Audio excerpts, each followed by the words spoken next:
Ya, siapa yang merasa memiliki keluarga yang sehat hari ini? Ya, keluarga yang sehat itu apakah tidak ada masalah? Ya, tidak adalah keluarga yang sempurna. Ya, karena semua keluarga itu terdiri dari beberapa orang. Yang sempurna itu tidak ada, saudara. Tetapi menuju ke sana itu sehat, ya. Bukan keluarga yang dibiarkan begitu saja. Nah, kita akan belajar dari firman Tuhan hari ini dari Injil Lukas pasal yang ke-15. Ayat yang ke-11 kita mulai, saudara. Saya percaya ada banyak nilai yang bisa kita dapatkan dari firman Tuhan ini tentang sebuah keluarga. Injil Lukas pasal yang ke-15 ayat yang ke-11 mulai. Di sana judul perikopnya perumpamaan tentang anak yang hilang. Ayat yang ke-11 baca bersama 1, 2, 3.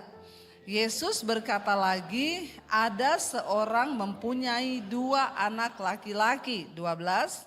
Kata yang bungsu kepada ayahnya, Bapa, berikanlah kepadaku bagian harta milik kita yang menjadi hakku. Lalu ayahnya membagi-bagikan harta kekayaan itu di antara mereka. Saudara, saya mau tanya ya, ini bapaknya masih hidup, kita ini masih hidup orang tua. Tiba-tiba anak kita ngomong, ya, "Ma, Pak, aku nih minta harta warisan dong. Ya, yang menjadi bagianku, tak minta sekarang." Namanya warisan itu kan baru berlaku setelah orang tua sudah mati. Nah, kalau masih hidup diminta, kira-kira orang tuanya sedih enggak? Ya, tapi tidak dipungkiri kita ini orang Kristen seringkali begitu ya sama Tuhan ya. Udah dikasih kecukupan minta terus karena bagi Tuhan kita udah cukup, kita merasa tidak cukup terus. Nah, saudara, tiba-tiba dia punya 2 orang anak laki-laki. Yang bungsu ini datang, "Pak, ya aku minta dong harta warisanku. Ya toh juga satu saat kan papa mau mati nih. Papa kan punya harta toh.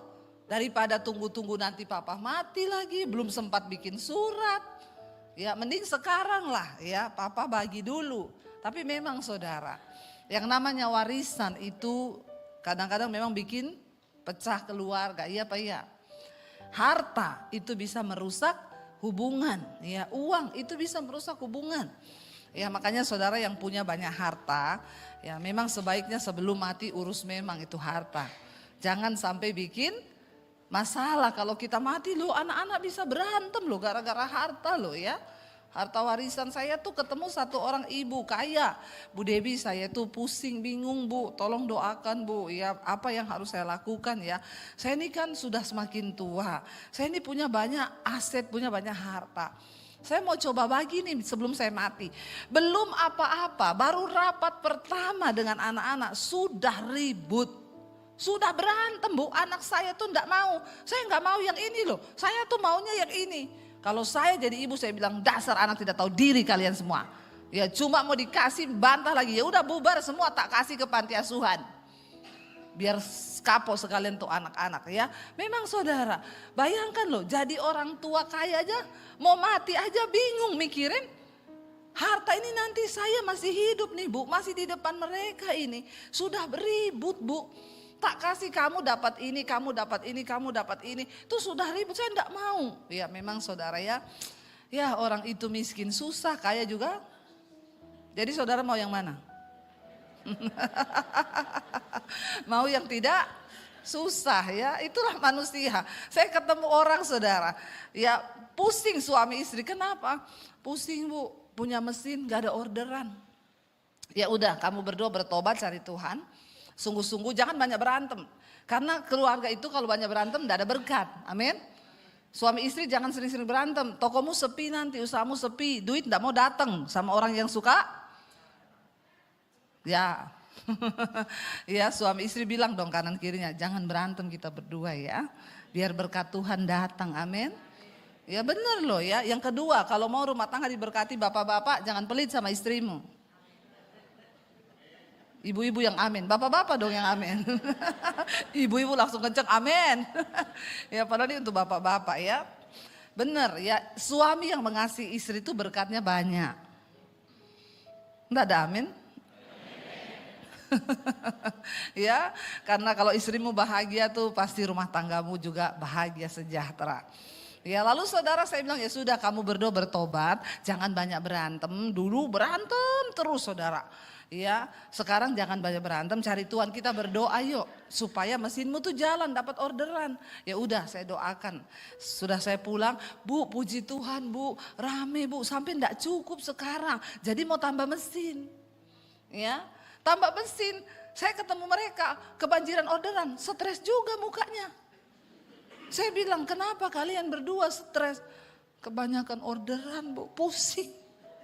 Dikejar-kejar Bu. Loh, lah dulu saya ketemu kamu tuh pusing begini loh, stres. Nggak ada orderan. Sekarang saya ketemu kamu, orderan banyak, sudah dikejar-kejar. Tapi mukamu tetap stres. Apa saya doain lagi supaya balik lagi nggak ada orderan?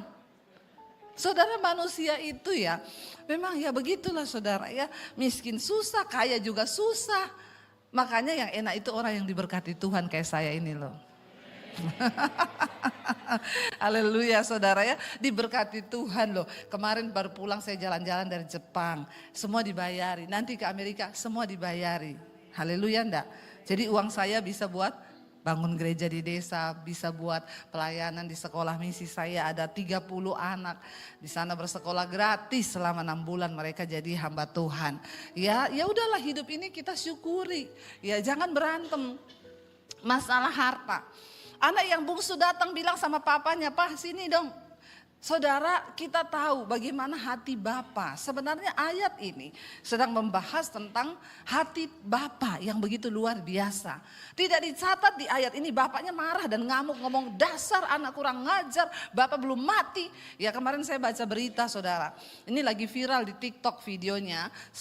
Dua orang suami istri itu ya di syuting mereka curhat. Dia itu orang Tangerang, tadinya orang kaya banget, sekarang diusir keluar dari rumah mereka. Semua hartanya dibalik nama atas nama anaknya, bahkan rumahnya diambil anaknya. Dan dua orang tua ini sekarang terluntang lantung, tidak punya rumah, tidak punya apa-apa. Karena hartanya semua rumahnya diambil oleh anaknya. Ya, jadi dia bilang ya saya sudah tanda tangan semua nama, ternyata anak saya memperlakukan saya seperti ini. Dia lagi viralkan ini di TikTok saudara ya. Sekarang tuh di Indonesia gampang, mau viralkan sesuatu syuting aja, upload di TikTok atau kirim ke lambe turah. Ya itu langsung turah-turah itu lambe-lambe saudara ya. Jadi memang benar di Indonesia ini luar biasa. Tapi di sini saudara, bapak itu tidak diomongin bapaknya marah atau ngomong dasar kamu gini-gini, enggak loh. Ya dia bilang beri harta bagian milikku. Ayat 13. Baca bersama ayat 13. Beberapa hari kemudian anak bungsu itu apa? Menjual seluruh bagiannya itu lalu pergi ke negeri yang jauh. Di sana ia apa? Memboroskan harta miliknya itu dengan hidup berfoya-foya. Orang itu kalau nggak biasa kerja lalu dapat harta ya begini kelakuannya. Makanya orang tua jangan ajari anakmu itu terlalu gampang hidupnya. Bikin dia agak menderita, amin. Loh malah ketawa, apa saya yang salah? Ya begini, kalau enggak pernah kerja lalu akhirnya dikasih hidup yang enak. Ya, karena enggak pernah diproses. Ya dia enggak pernah tahu caranya cari uang seperti apa, susahnya hidup itu seperti apa. Akhirnya begitu dapat harta pergi berfoya-foya, memboroskan karena dia nggak pernah tahu susahnya cari uang. Kita bisa melatih anak-anak kita itu menderita saudara. Ya, anak saya tuh dari SD, SMP, SMA mereka harus naik transportasi umum, entah itu Gojek atau angkot ke sekolah. Nah sekarang ini ada anak saya SMA kelas 3, ya marah-marah, "Mam, aku tuh loh sekolah naik Gojek, hujan, ini kan tiap pagi hujan." Saya bilang enggak apa-apa, yang bu aku diantar naik mobil. Ya dulu kamu tuh semua menderita begitu. Jadi kamu enggak apa-apa kalau hujan pakai mantol. Ya hujan, tapi kadang kalau hujan begini itu Gojek mantolnya bau, Mam. Ya memang enggak kering toh. Enggak apa-apa, kamu jalani aja hidupmu. Kadang basah sampai di sekolah, enggak apa-apa ya. Itu namanya proses. Nanti kalau sudah lulus baru boleh naik mobil. Sekarang jalani dulu prosesnya. Pulang sekolah saudara karena mau ujian kadang malam dia harus bimbel lagi. Saya dengar di atas mesin cuci hidup, dia lagi nyuci baju. Jam 9 malam. saya biarin. Seringkali kita harus tega saudara. Ya, supaya mereka dari hal-hal perkara kecil nih. Ajari anak-anak kita. Nanti karena malam dia sudah nyuci, bangun pagi nyetrika bajunya sendiri. Biarin ya, jangan apa-apa kita tolong. Jadinya seperti ini nih. Dapat duit ya bukannya investasi atau usaha lagi dijual untuk apa berfoya-foya. Ayat 14, setelah dihabiskannya semuanya, habis nih duitnya, sudah habis duitnya timbul apa? Bencana kelaparan di dalam negeri itu dan ia pun mulai melarat. Melarat ini di bawahnya miskin. Ya, miskin itu masih di atas. Kalau sudah melarat ini sudah di bawahnya miskin, berarti memang sudah tidak ada apa-apa. Ya, sudah berfoya-foya, dihabiskan, tiba-tiba datang bencana kelaparan. Ingat saudara, dalam hidup ini kita harus berhikmat. Sebab kita nggak pernah tahu apa yang akan terjadi kan. Mungkin kalau nggak ada bencana kelaparan, ya dia masih bisa kali ngosek-ngosek kanan kiri, meminta-minta atau apa. Tapi kalau sudah yang namanya bencana kelaparan, kita bersyukur Indonesia dipelihara dan dijaga Tuhan. Katakan, nggak usah mengeluh beras naik, memang ini mau lebaran. Yang kedua, banjir di mana-mana jadi gagal panen. Kasihan petaninya. Ya, ada teman saya bikin status, harga beras tahun ini itu yang terburuk daripada tahun 95. Lah iyalah udah berapa tahun? 26 tahun. Lalu bayangkan saya bilang jangankan beras ya. Ya ini apalagi mau lebaran. Jadi memang semua naik. Tapi masih ada beras yang bisa dimakan, bersyukur. Amin. Nggak usah bikin status. Saya lihat hari-hari ini sosial media beras naik. Ya ternyata nunggu mana makan gratis. Pret. Saudara ya, nggak usah nunggu makan gratis. Ya makan sendiri kalau masih bisa makan, amin. Sukanya kok gratisan, ya. Jangan punya iman yang gratisan, makan sendiri selama masih ada. Saya justru di masa-masa begini, saya bagi sembako. Bilang amin dong. Ya kita orang Kristen, ayo menjadi orang yang berbeda. Nggak usah banyak mengeluh, tetap menjadi berkat, amin. Ya karena kita percaya, kita hidup karena berkat Tuhan. Ya keadaan di sekeliling bisa berubah, tapi kalau Tuhan yang menjaga, Ishak itu loh. Dia menabur di masa kering, di masa kelaparan. Tuhan bilang di tengah masa kekeringan, Ishak bertambah kaya, semakin kaya dan semakin bertambah kaya. Karena dia mau menabur. Saudara dikatakan di sini, akhirnya datang kelaparan. Kita bersyukurlah Indonesia tidak ada kelaparan. Ayat 15 dikatakan di sana. Lalu ia apa?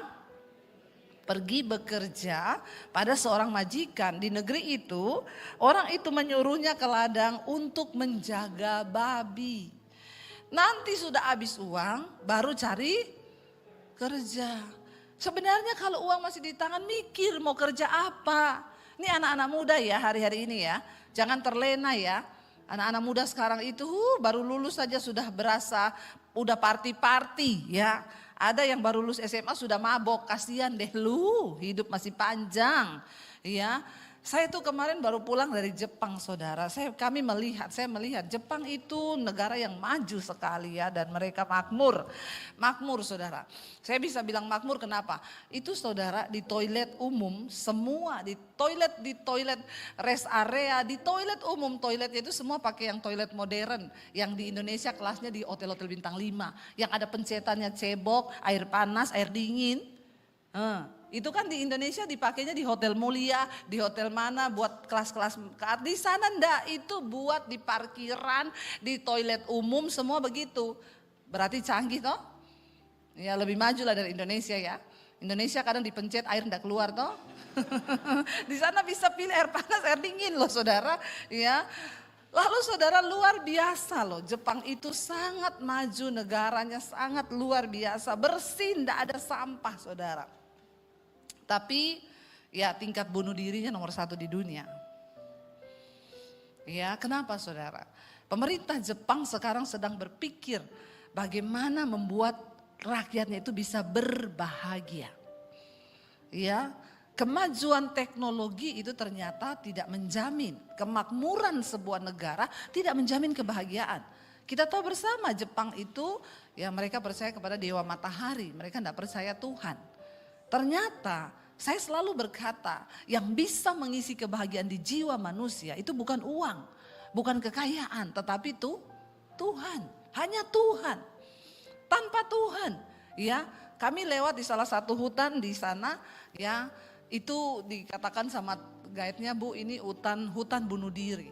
Itu di bawah Gunung Fuji, itu disebut juga lautan pohon, ya itu pohon semua saudara. Jadi orang-orang kalau mau bunuh diri mereka masuk ke hutan itu, ya dan pemandangan kalau masuk ke hutan itu saudara nanti bisa lihat ada tengkorak masih tergantung di situ bunuh diri, ada yang duduk di bawah pohon, ada yang ya pokoknya tengkorak semua. Orang-orang datang ke sana bunuh diri membawa barang-barang kesayangan mereka, bawa laptop, bawa apa.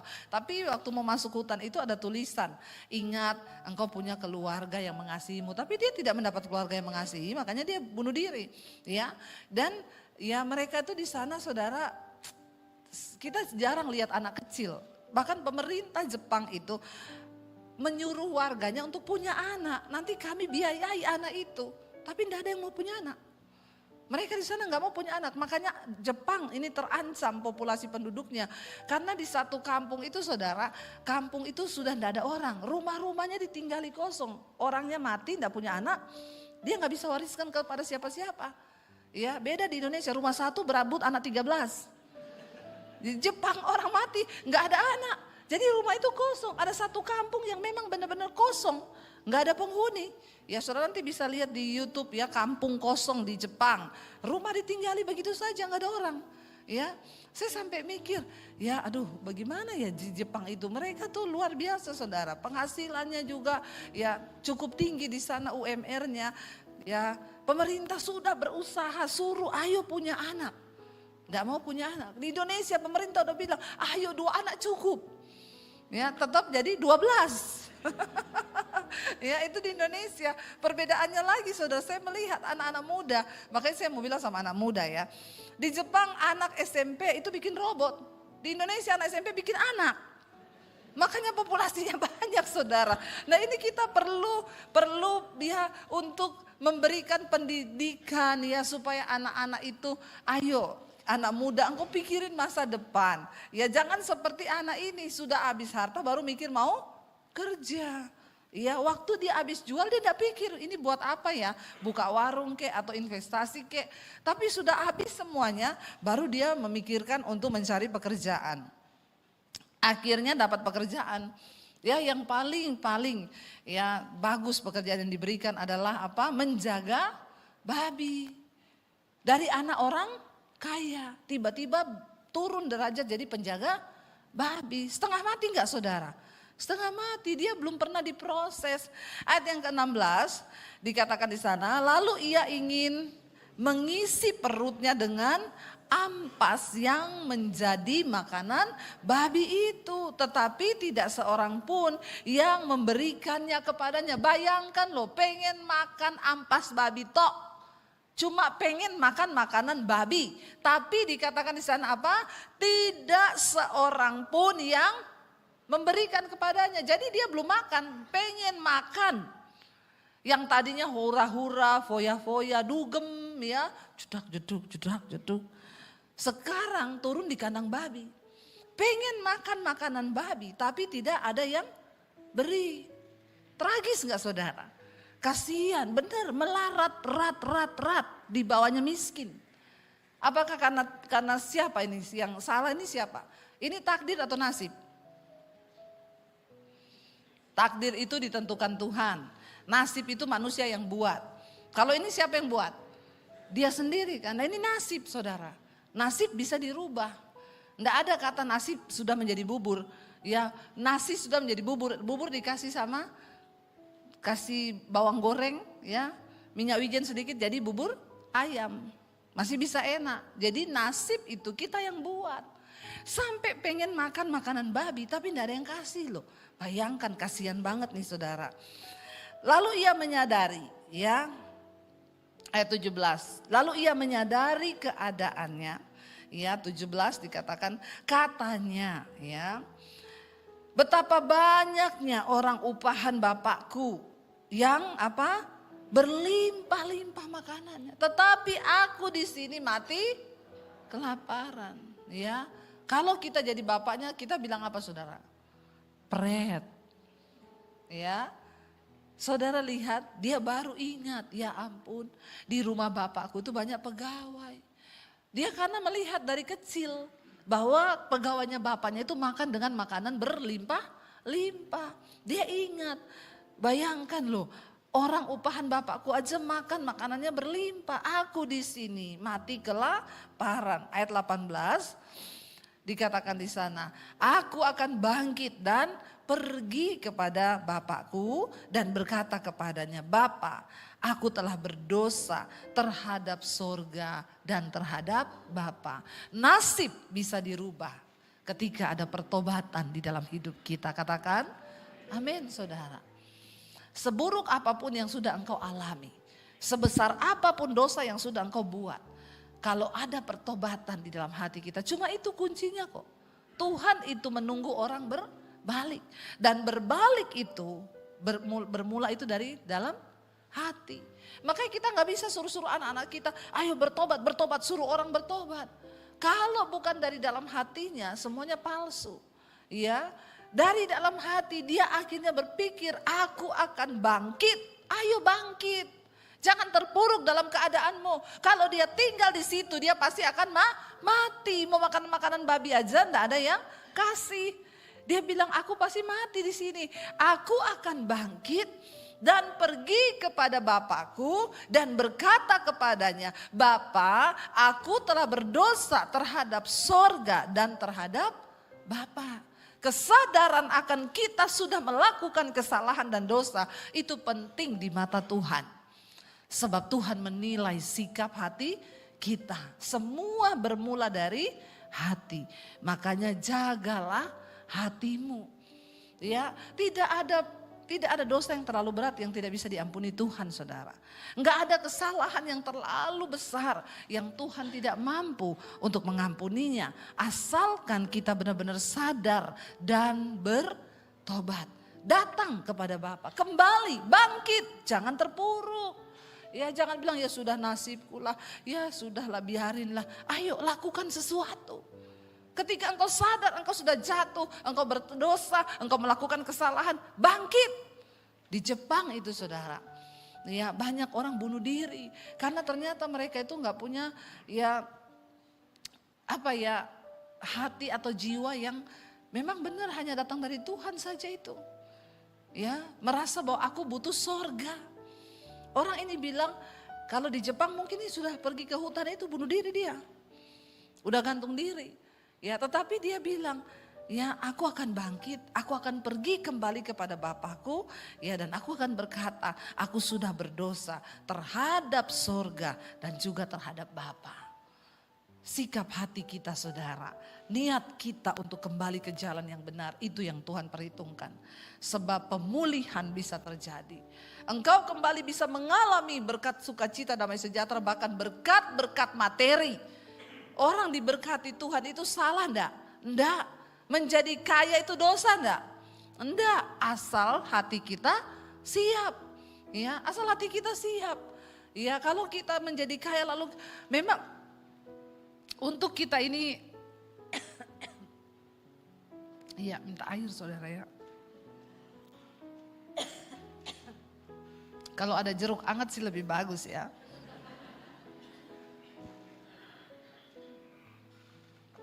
Saya terlalu bersemangat. Saudara, untuk kita ini bisa menjadi berkat, ya kita ini memang harus punya berkat kan. Apakah salah? Pendeta diberkati, saudara orang Kristen diberkati, jadi kaya? Enggak. Tetapi ketika engkau kaya, engkau harus menjadi berkat. Saya kalau nggak diberkati Tuhan lewat YouTube, saya nggak bisa dong bangun sekolah Alkitab. Ya, saya nggak bisa menyekolahkan anak-anak dari desa-desa itu sekolah gratis untuk menjadi hamba Tuhan. Nggak bisa, makanya Tuhan itu rindu loh memberkati kita. Kalau kita belajar di Alkitab dari kisah Abraham, Ishak, Yakub, mereka disertai Tuhan dan mereka juga diberkati dengan harta dan kelimpahan.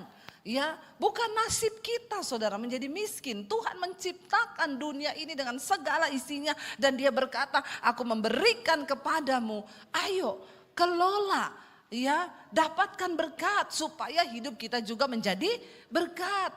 Ya, tapi saudara banyak orang berpikir ya sudahlah. Kita lihat saudara, ketika kita punya sikap hati yang besar, punya sikap hati yang benar di hadapan Tuhan, kita mau bangkit dan tidak terpuruk pada keadaan itu saudara. Maka dikatakan di sana, ayat 19 dia berkata begini. Aku tidak layak lagi disebutkan apa? Anak Bapa. Jadikanlah aku sebagai salah seorang upahan Bapa. Bertobat dia, sudah tahu diri berarti kan. Dia tuh mau pulang ke rumah, bukan mau jadi anak lagi loh. Ya, bukan mau jadi anak lagi. Berarti sikap hatinya sudah berubah. Dia pengen pulang, cuma karena dia bilang, kalau di rumah bapakku, pegawainya itu makannya banyak. Di sini saya sama-sama jadi upahan, makan makanan babi aja enggak dapat, enggak ada yang kasih. Lah mending aku jadi orang upahan di rumah papaku. Aku mau pulang. Jadi saudara, kalau kita membahas ayat ini tidak sepenuhnya anak bungsu ini salah. Ya, memang dia sudah salah ketika meminta harta itu sebelum waktunya dan salah dalam memboroskan. Tetapi kemudian waktu dia menderita, dia bertobat. Dia bertobat. Kenapa bapaknya terima? Karena memang bapak melihat hati. Niat hatinya loh, dia bilang aku akan pulang. Aku akan ngaku dosaku bahwa aku sudah bersalah terhadap Tuhan dan juga papa. Tapi aku balik ke sini bukan lagi sebagai anak. Aku mau diterima sebagai orang upahan Bapak. Tolong terima aku sebagai orang upahan, sebagai pegawai saja. Karena untuk makan saja di tempatmu itu ada makanan. Wow gak saudara? Ini loh yang Tuhan lihat. Kita belajar dari anak bungsu ini. Ya, dia memiliki hati yang luar biasa. Setiap kita pasti pernah berdosa. Enggak ada orang yang tidak pernah berdosa saudara. Tapi bagaimana sikap hati kita? Bagaimana kita mengubah semua hal dulu dengan kesombongan. Dia pergi hura-hura menghabiskan harta. Memang proses itu membuat orang itu bisa bertobat. Makanya saya berdoa. Ya, Tuhan proses setiap anak-anak orang Kristen yang belum diproses itu harus diproses. Jangan benci dengan teguran Tuhan. Jangan benci dengan hajaran Tuhan. Karena teguran Tuhan seringkali membawa pertobatan. Amin. Hajaran Tuhan membawa pertobatan. Bayangkan dia punya sikap hati yang berkata, aku ini sudah salah. Dan dia tahu, dia bilang, aku tidak layak. Aku sudah tidak layak disebut anak Bapak. Aku ini datang ke sini, jadikan aku sebagai salah seorang upahan. Aku mau melamar jadi pegawaimu, tapi sekalian aku mau minta ampun dosa sebagai anak. Lalu saudara ayat 20, maka bangkitlah ia dan pergi kepada bapaknya. Ketika ia masih jauh, ayahnya ya telah melihatnya. Kenapa dikatakan sejak dia masih jauh ayahnya sudah melihatnya? Apakah dia sudah telepon, Pak aku mau pulang, waktu itu belum ada handphone. Ya, kenapa ayahnya melihatnya? Saudara tahu, bapak itu setiap hari duduk di depan rumah. Dia melihat dari kejauhan, kapan anakku itu balik. Itu hati bapak. Tuhan itu selalu menunggu kapan kita mau kembali kepada dia. Kapan kita mau bertobat? Sebab kasihnya, pengampunannya, pemulihannya. Itu yang selalu dia ingin berikan kepada kita anak-anaknya. Makanya ayat ini berkata dari jauh. Karena setiap hari, mulai pagi sampai malam. Kerjaannya Bapak ini cuma berdiri di depan rumah dan menunggu. Kapan anakku pulang? Dia tunggu saudara. Dia tunggu saudara dan saya hari ini. Kuncinya hanya ketika kita mau berbalik, datang kepada Tuhan.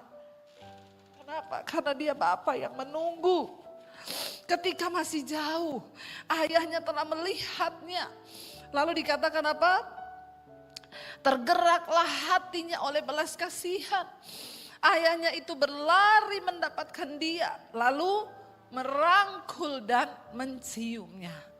Penerimaan. Itu yang Tuhan kerjakan dalam hidup kita. Saudara, di dalam keluarga pasti ada konflik, pasti ada masalah. Tetapi waktu kita punya hati Bapa, ya,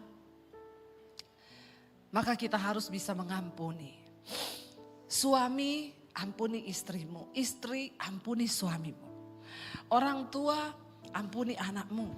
Sebesar apapun kesalahan yang dia buat.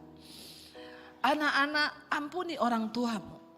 Kita harus memiliki ini, saudara. Ini adalah sebuah gambaran bahwa dalam sebuah keluarga itu pasti ada kesalahan. Tapi di dalamnya juga ada pengampunan. Itu keluarga yang sehat. Memang ada konflik, tapi selalu tersedia pengampunan. Jangan kita dibodohi iblis sehingga rumah tangga kita berantakan, kocar kacir. Ya, anak diusir, orang tua pergi diusir tanpa ada belas kasihan.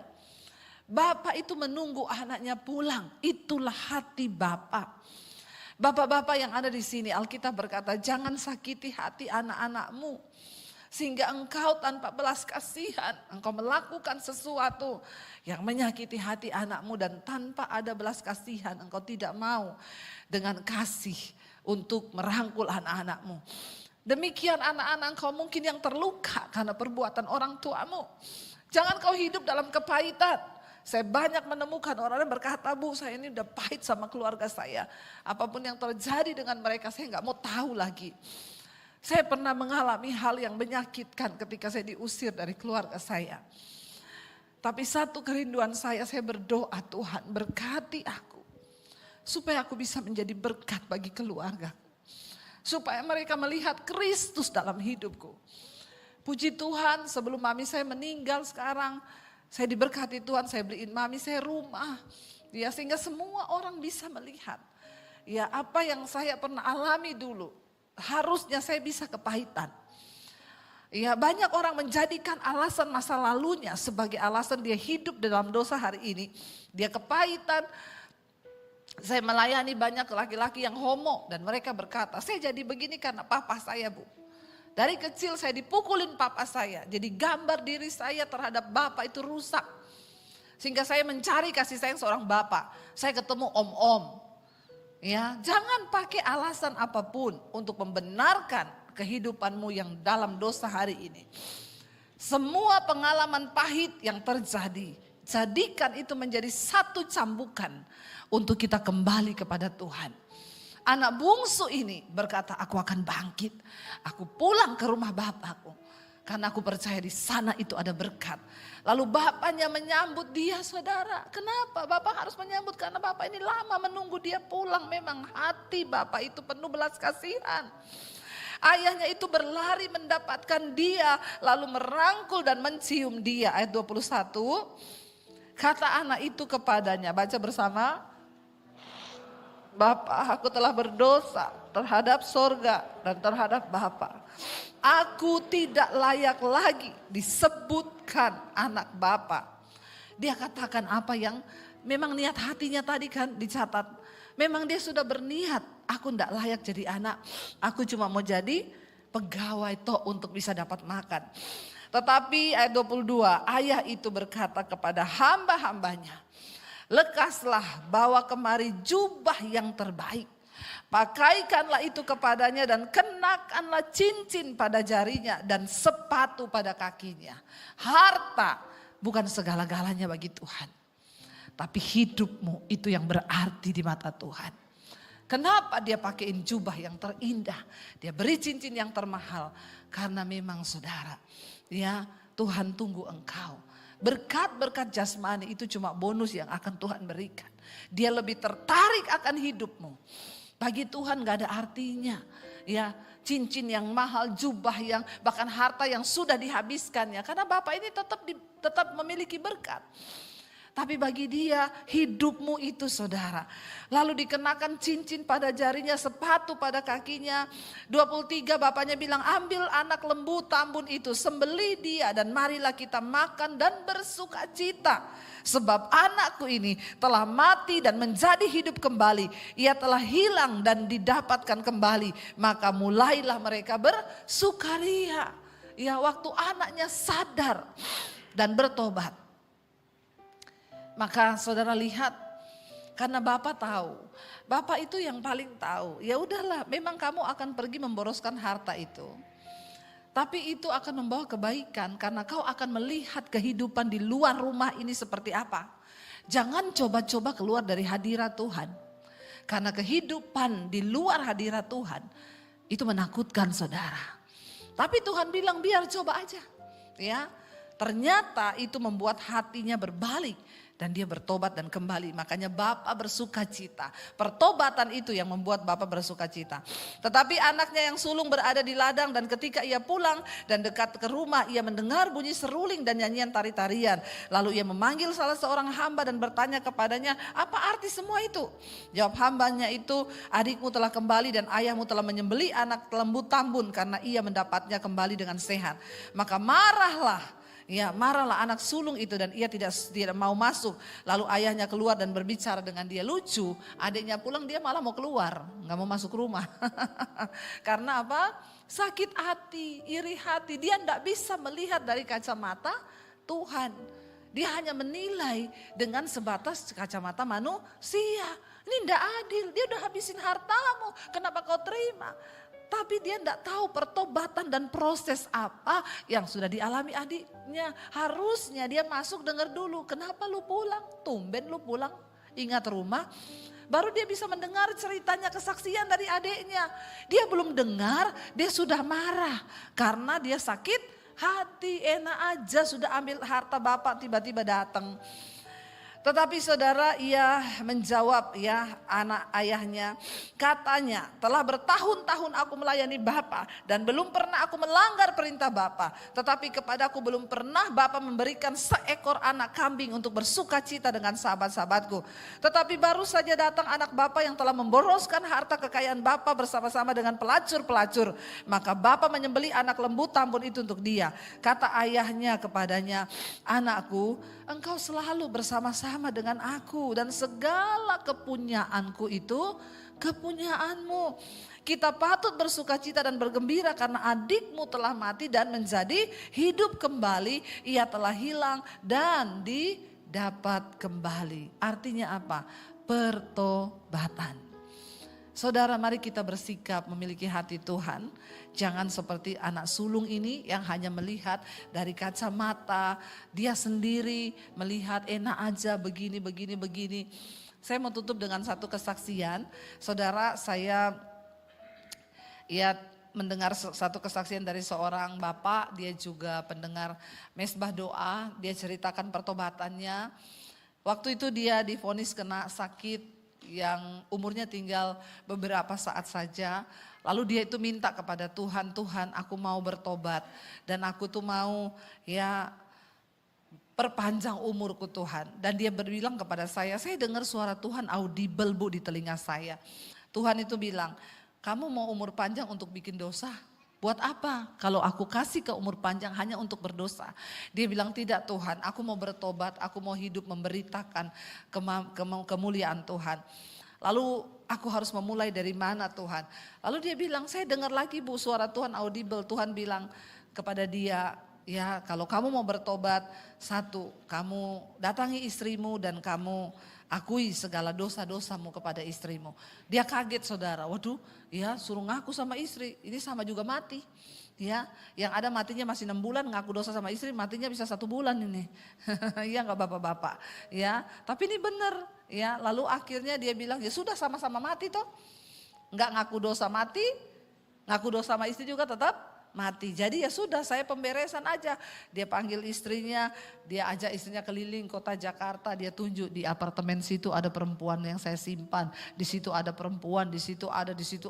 Istrinya syok. Dia bilang sama saya tahu suami saya bajingan Bu, tapi saya tidak menyangka sebajingan itu. Dan istrinya kepahitan sama suaminya. Lalu suaminya mulai bertobat. Setiap pulang kantor itu dulu sampai jam tengah malam baru pulang. Sekarang enggak.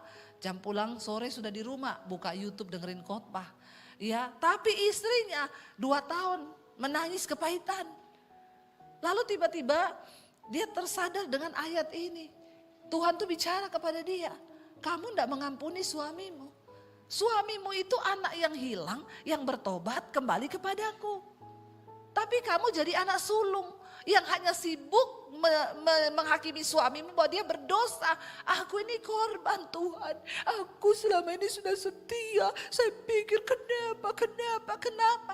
Ya, kamu mati dalam sakit hatimu, tapi kamu tidak bisa melihat pekerjaan Tuhan yang besar. Lalu istrinya tersadar dengan ayat ini, dia bilang, berarti aku selama ini anak sulung yang terhilang di rumah bapaknya. Ya, aku menghakimi suamiku, sementara sekarang suamiku bertobat, harusnya aku juga bersuka cita. Akhirnya dari situ dia lepaskan pengampunan buat suaminya, saudara. Sekarang rumah tangga mereka dipulihkan, hidup mereka dipulihkan, penuh damai sejahtera dan sukacita. Itulah keluarga yang sehat.